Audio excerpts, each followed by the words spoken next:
My husband died 15 years ago. Everyone told me I would fall apart. I did not fall apart. My name is Susie. I am 91 years old and I have lived alone this entire time, and I need you to understand something. I have not spent a single one of those 15 years wishing it was different. There is a chair at my kitchen table where he used to sit. I have never once thought about moving it, but this is not a sad story. I promise you it is not. The phone calls started the week after the funeral. Susie, you are going to be so lonely. Susie, move closer to the kids. Susie, for goodness sake, get yourself out more. They meant well, every single one of them. They were frightened for me, and I knew that, and I loved them for it. But here is what none of them understood. 15 years have gone by. I have not moved. I have not joined much of anything. And I am perfectly, completely, wonderfully fine. I have spent a lot of time thinking about why that surprises people. And I think it is because most of the world has decided that being alone is the same thing as being lonely. It is not. They are not even close to the same thing. That is the first thing I learned, and it is the one that changed everything else.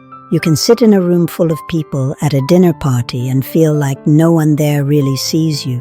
You can also sit by yourself on a Sunday morning with a cup of tea and feel more settled and known than you have felt all week. I have experienced both of those things many times. Loneliness is not about how many people are nearby.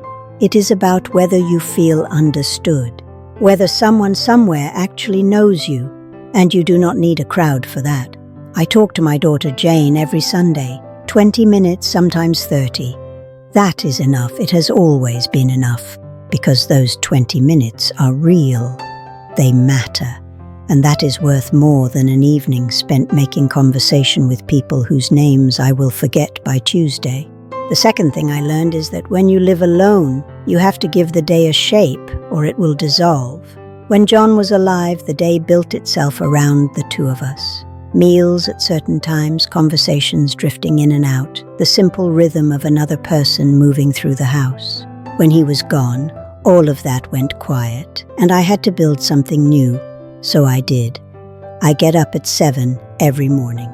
I make my tea in the same cup, sit in the same chair by the window, and I watch the birds at my feeder for about 20 minutes before I do anything else. It sounds like very little, and it is very little, but it is mine, and it tells me that the day has started, that it is real, that it has a beginning, and it will have an end. When John was alive, I always had dinner on the table at 5:30, because that is when he got hungry. After he died, I realized I was not hungry until 7 most nights. So I changed it. And that small thing, that tiny shift in when I sat down to eat, felt like the first real freedom I had found since he left. Not because I did not love him. I did, enormously. But because I had spent decades fitting my life around someone else's rhythm, and I had not even noticed. Finding my own pace after all those years was not loneliness. It was something closer to waking up. The third thing is harder to explain, but I will try. You need something that needs you. I have a cat called Jonah. She is 11 years old. She is extremely opinionated, and she expects breakfast at 7:15 in the morning, not a minute later. If I am late, she lets me know about it in no uncertain terms. She is not a complicated creature, but she is a living one, and she is counting on me to show up every single day. That is not nothing. On the mornings when I do not feel like getting out of bed, and there are mornings like that, trust me, there are, Jonah is the reason I do. I also keep a record of every bird that comes to my feeder. I write them down in a little notebook, the date, the time, the species, how many there were.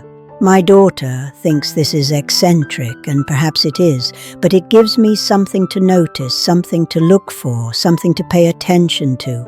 And when you are living alone, the things you pay attention to become the shape of your life. Now, here is something I spent years feeling guilty about, and I want to say it plainly so that if you recognize yourself in it, you might stop carrying it around.